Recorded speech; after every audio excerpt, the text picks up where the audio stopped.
Hello student, welcome to TSN. Good morning student. Student 10th class federalism second chapter democratic politics का complete जो चल रहा था उसके 2 वीडियोस मैं अपलोड कर चुकी हूँ। जब तक आप प्रीवियस वीडियोस नहीं देखेंगे नेक्स्ट वीडियो आपको कम्प्लीटली समझ नहीं आएगा। इंडिया के अंदर फेडरलिज्म है, फेडरलिज्म का मीनिंग और ये सारी चीज़ें मैं प्रीवियस वीडियो में कंप्लीट कर चुकी हूँ।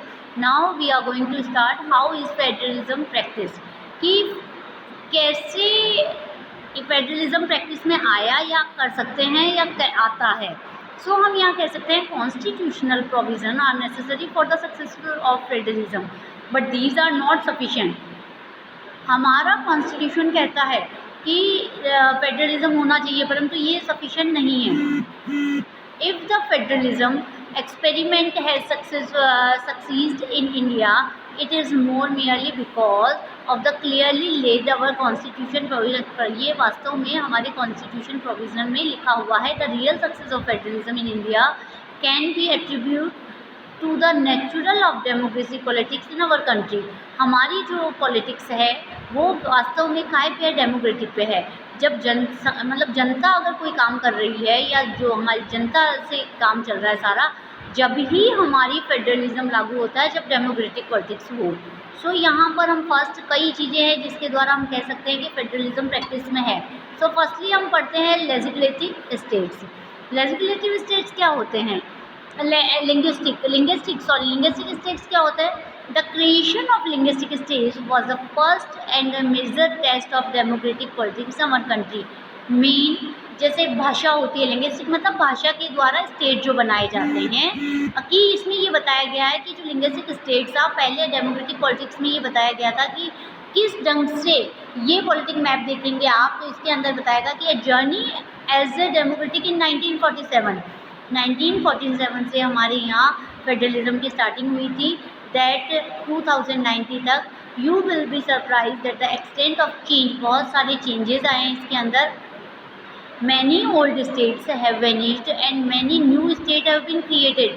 बहुत सारे पुराने स्टेट्स ख़त्म हो चुके हैं या मर्ज हो चुके हैं और नए स्टेट्स बन चुके हैं, है ना। तो areas, boundaries and name of the state have been change, कईयों के चेंज हो चुके हैं, नाम चेंज हो चुके हैं या फिर कई जगह स्टेट में सब कुछ चेंज हो चुका है। So in 1947 the boundary of several old state in India were change in order to create new states. This was done to ensure that people who spoke the same language lived in same state। कई ऐसे states बन चुके हैं जो कि वास्तव में वही लोग रहते हैं जो एक भाषा के होते हैं, मतलब कि सेम लैंग्वेज बोलते हैं, वो सेम लैंग्वेज बोलते हैं, वो सेम स्टेट में रहते हैं। Some states were created not on basis of language but to recognize different based on the culture, ethnicity and geography। परंतु वास्तव में भाषा के आधार पर ही नहीं, कल्चर के आधार पर भी डिफरेंट नेम्स चेंज स्टेट्स हो गए थे। These include states like Nagaland, Uttarakhand, Jharkhand. ये सारे स्टेट्स क्या है, ये उनके आधार पे बन चुके थे जो कि भाषा के आधार पे या उनकी कल्चर के आधार पे है।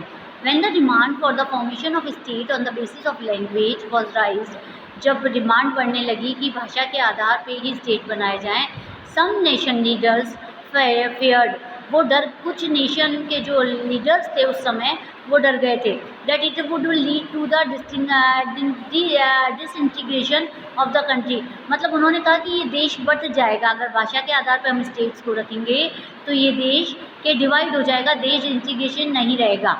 The central government registered linguistic state for the some time, कुछ टाइम के लिए उन्होंने ऐसा किया, but the experience has shown that the formation of legislative state has actually made the country more united। वास्तव में बाद में पता चला कि अगर हम ऐसा करते हैं तो हमारा देश और ज़्यादा यूनाइटेड हो जाएगा। इसके बाद नेक्स्ट आता है हमारा लैंग्वेज पॉलिसी। लैंग्वेज पॉलिसी भी क्या होता है, जिसमें भाषा के ऊपर जो नीति बताई जाती है उसे कहते हैं language policy. A second test for Indian federalism in the language policy, our constitution did not give the state of a national language to any one language। हमारा जो कंट्री है वो किसी एक लैंग्वेज को प्रेफर नहीं करता है। Hindi was identify as the official language. Underline कर लीजिएगा स्टूडेंट कि कौन सी लैंग्वेज को ऑफिशियल लैंग्वेज बताया गया है हमारे यहाँ पर। तो हमारे यहाँ पर जो हिंदी है उसको ऑफिशियल लैंग्वेज बताया गया है। इसके अलावा 40% इंडियंस हिंदी बोलते हैं। इसके अलावा 21 अदर लैंग्वेज है, उन सबको भी प्रेफर किया गया है इंडिया के अंदर। So, Hindi, there are 21 other languages recognized as a scheduled language by the Constitution। 21 languages को भी Constitution में प्रेफर किया गया है। A candidate in examination conducted for the central government, कोई भी कैंडिडेट जो सेंट्रल गवर्नमेंट का एग्ज़ाम देगा उसके लिए पोजीशन है कि एग्जामिनेशन में दीज लैंग्वेज में से कोई भी 21 लैंग्वेज में से वो किसी में भी एग्ज़ाम दे सकता है 21 लैंग्वेजेस के अंदर से। State to have their own official language, हर स्टेट की अपनी खुद की लैंग्वेज है ना। Much of the government who take place in the official language in the concerned state, मतलब अधिकतर जो सरकारी काम होते हैं या गवर्नमेंट के जो वर्क होते हैं वो उसी लैंग्वेज में किए जाते हैं जो उस स्टेट में प्रेफर की जाती है। नेक्स्ट आता है अनलाइक श्रीलंका, मतलब श्रीलंका का जो एग्जाम्पल हमने पिछले लेसन में पढ़ा था, the leader of our country adopted a very cautious attitude in separating of use of Hindi, मतलब हमने सिर्फ हिंदी को एक जो अडॉप्ट करके ये नहीं कहा है कि हमारे श्रीलंका जैसी कंडीशन लिया है। ऑफ इंग्लिश और official purpose was to stop in 1965, मतलब कि हिंदी को प्रेफर किया गया था। 1965 में हमारे यहाँ पे इंग्लिश लैंग्वेज को पूरा बाउंड कर दिया गया था। However many non Hindi speaking state demanded that use of English continue, परंतु क्या हुआ था, उस हिंदी जो नहीं जानते स्टेट उन लोगों ने ये कहा था कि कई लोगों ने डिमांड की थी कि इंग्लिश को कंटिन्यू किया जाए। In Tamil Nadu this movement took a violent form, Tamil Nadu के अंदर ये श्रीलंका जैसा रूप लेने लगा था।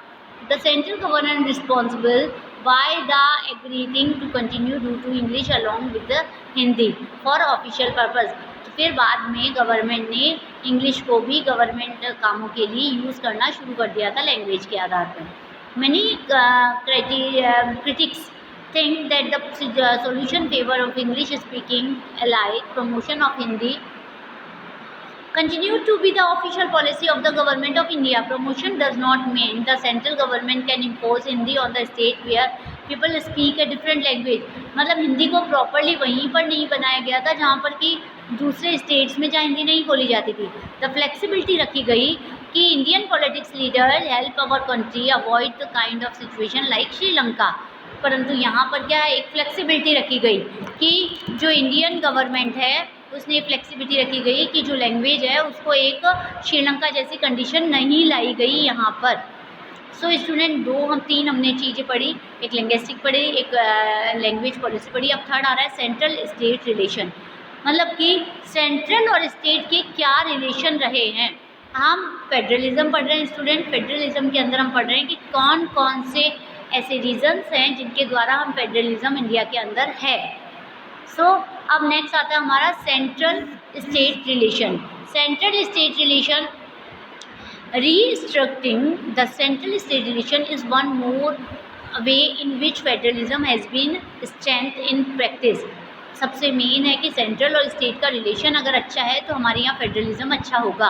How the constitutional arrangements for sharing power work in really depend to a large extent how the ruling parties of the ruler follow the arrangement, कि constitution arrangement में ये शेयर किया गया, पावर शेयरिंग हमने पढ़ा था कि कैसे पावर शेयरिंग किया गया है गवर्नमेंट के बीच में।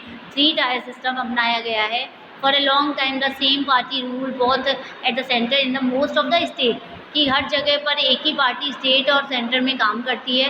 This mean that the state government did not exercise their rights as the autonomous federal units, कि ये नहीं होगा कि इससे ऑटोनॉमस, क्योंकि गवर्नमेंट वही है तो ऑटोनॉमस यूनिट नहीं रहती है।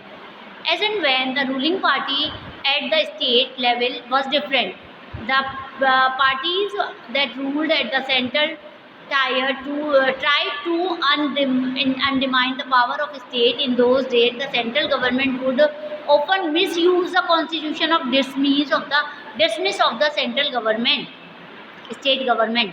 सो यहाँ ये बताया गया है कि अगर हमारे यहाँ पर सेंट्रल गवर्नमेंट और स्टेट गवर्नमेंट में एक सेम सरकार है, मान लो बीजेपी की सरकार दोनों जगह है। अभी राजस्थान का अगर मैं एग्जांपल देती हूँ तो राजस्थान में कांग्रेस की सरकार है और बीजेपी की सरकार सेंट्रल में है। तो वो क्या है, वो अपना काम वर्क प्रॉपर्ली करेगा, वो ऑथराइज है, सेंट्रल गवर्नमेंट उनको नहीं हटा सकती, ठीक है ना। So this undermined the spirit of federalism, यही एक फेडरलिज्म की स्पिरिट है। All these change significance after 1990s के बाद ये थोड़ा चेंजेस हो गया। This period so the rise of regional politics parties in many state of the country. This was also to bring the era of coalition government. आपको पता है colonisation government क्या होती है। अब आपको पता है, मैंने बताया था आपको कि मिली जुली सरकार या गठबंधन सरकार भी कहते हैं इसको। इसके अंदर ये आपको आ जाता है कि जब कोई भी एक पार्टी मेजोरिटी में नहीं आती है तो सारी जो पार्टीज़ होती हैं वो मिलकर कोलिशन बनाती हैं, गवर्नमेंट बनाती हैं। सो ये यहाँ पर कहते हैं, ठीक है। नेक्स्ट आ जाइए, हमारे यहाँ पे हम बताते हैं सपोर्ट बाय मेजर। इसके बाद हमारे यहाँ पर आता है बेटा कि 2-3 पॉइंट हमने पढ़ लिया। नेक्स्ट जो है टॉपिक आएगा हमारा डिसेंट्रलाइजेशन इन इंडिया, मतलब कि एक जगह शक्तियों का केंद्रीकरण ना होना, शक्तियों को बांट देना, पावर को डिवाइड कर देना, is called decentralisation in India. So ये नेक्स्ट वीडियो कवर करेंगे हम। Thank you, till then keep watching.